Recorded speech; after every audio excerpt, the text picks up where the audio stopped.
Stalin model ஆட்சியின் நிர்வாக இயலாமையால் கோவையில் கல்லூரி மாணவி கூட்டு பாலியல் வன்கொடுமைக்கு ஆளாக்கப்பட்ட நிலையில் மருத்துவ அறிக்கைகள், DNA சோதனைகள் போன்ற அசைக்க முடியாத ஆதாரங்கள் இருக்கும்போது டெஸ்ட் ஐடென்டிஃபிகேஷன் பரேடு எனப்படும் குற்றவாளிகளின் அடையாள அணிவகுப்பு கண்துடைப்பு நாடகமா அல்லது இழுத்தடிக்கும் நடவடிக்கையா என்று கேள்வி எழுந்துள்ளது.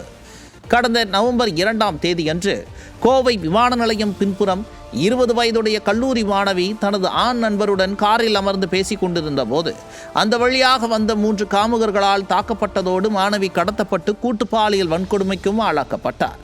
இந்த சம்பவம் வெறும் குற்றச்சம்பவம் அல்ல, இது ஸ்டாலின் தலைமையிலான திமுக ஆட்சியின் மொத்த நிர்வாக இயலாமையின் உச்சம். இப்போது வழக்கு முன்னேற்றம் என்ற பெயரில் அடையாள சோதனை அணிவகுப்பு நடத்தப்பட உள்ளதாக அறிவிக்கப்பட்டுள்ளது. முதல் நீதித்துறை நடுவர் முன்னிலையில் இந்த சோதனை அணிவகுப்பு நடத்தப்பட உள்ளது.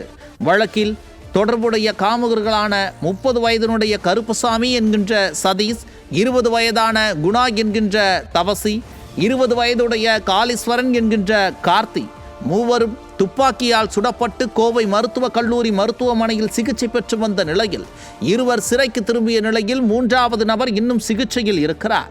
தற்போது இந்த வழக்கானது பீளமேடு நீதிமன்றத்தில் இருந்து கூடுதல் மகிழா நீதிமன்றத்திற்கு மாற்றப்பட்டுள்ளது. ஆனால் இது உண்மையான நீதியின் தொடக்கமா அல்லது ஸ்டாலின் மாடல் ஆட்சியின் வழக்கமான கண்துடைப்பு நாடகமா என்ற கேள்வியும் தற்போது எழுந்துள்ளது.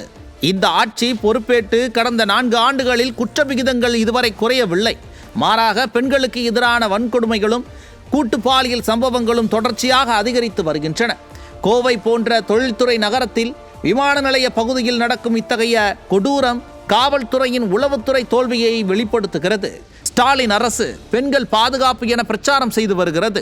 ஆனால் நடைமுறையிலோ காவல் நிலையங்கள் முதல் நீதிமன்றங்கள் வரை இழுத்தடிப்பு மட்டும்தான் நடக்கிறது. 3 குற்றவாளிகளும் துப்பாக்கி சூடு காயங்களுடன் பிடிபட்டது காவல்துறையின் என்கவுண்டர் நாடகத்தை நினைவூட்டுகிறது. ஆனால் இது உண்மையான குற்றவாளிகளை நிரூபிக்குமா? சந்தேக நபர்களை அழைத்து பாதிக்கப்பட்டவர்கள் அடையாளம் காட்டுவதுதான் அடையாள அணிவகுப்பின் நோக்கம். ஆனால் இந்த ஆட்சியில் இதுபோன்ற அணிவகுப்புகள் பெரும்பாலும் காலதாமதத்திற்கு மட்டுமே பயன்படுகின்றன. பாதிக்கப்பட்ட மாணவி மற்றும் அவரது ஆண் நண்பர் ஏற்கனவே டிஸ்சார்ஜ் ஆகி உள்ளனர்.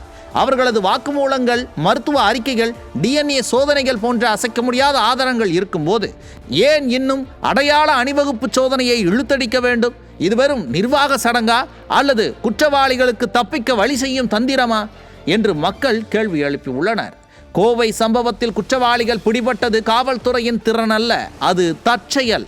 ஆனால் நீதி வழங்குவதில் இந்த அரசு முற்றிலும் தோல்வியடைந்துள்ளது. வழக்கை மாற்றுதல், மனு தாக்கல் செய்தல், அணிவகுப்பு நியமனம் என இவை அனைத்தும் காலத்தை ஓடவிடும் உத்திகள் மட்டுமே. உண்மையான குற்றவாளிகள் நிரூபிக்கப்படுவார்களா அல்லது ஆதாரங்களை மங்கச் செய்து சாட்சிகளை அச்சுறுத்தி வழக்கை மூட முயல்வார்களா?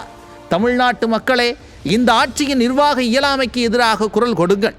பெண்கள் பாதுகாப்பு என்பது வெறும் ஸ்லோகன் அல்ல, உடனடி நீதி, கடுமையான தண்டனை, இதுதான் தீர்வு.